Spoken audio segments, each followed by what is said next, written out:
its third wave of protests across the country. Although there's been a difference this time. The coalition's principal, Raila Odinga, who was the presidential flag bearer in the 2022 election, has not been seen in public since Wednesday. Last Wednesday, for that matter. In his place, co-principal Martha Karua has been on the front line, even issuing press statements online. Kenyans are asking, where is Raila Odinga? George Maringa with more. Wednesday morning would signify the start of the third wave of protests across the country as videos surfaced online showing arrests of several leaders allied to Azimio Umoja-One Kenya coalition. Protesters heeded the call from various parts countrywide as opinion remained divided over how the said demonstrations were carried out. On one hand, Azimio said they were successful while the government continues to condemn the protests.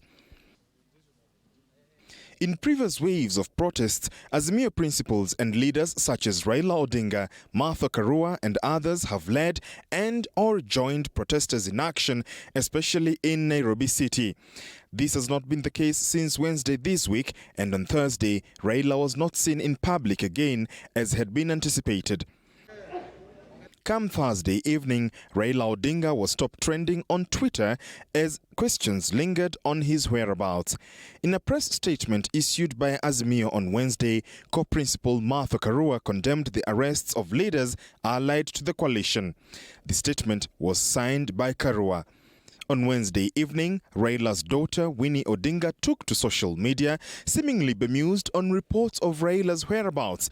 She shared a screenshot of her dad calling her as she alluded that her father had been to the gym. On Twitter, Raila continues to communicate through his official handle. He has issued several statements as well as retweeting tweets from his co-principal and other Azimio allied leaders. Azimio MPs, on the other hand, maintain that he is well. About BAMBA, as we know, BAMBA is very safe and it's alive and kicking. And when you see us here, you are seeing BAMBA. Yes. And Mandamano see yake.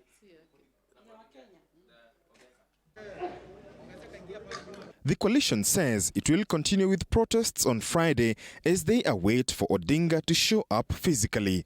George Maringa, TV47, Nairobi. Thank you, George. Tonight, Embakasi East Member of Parliament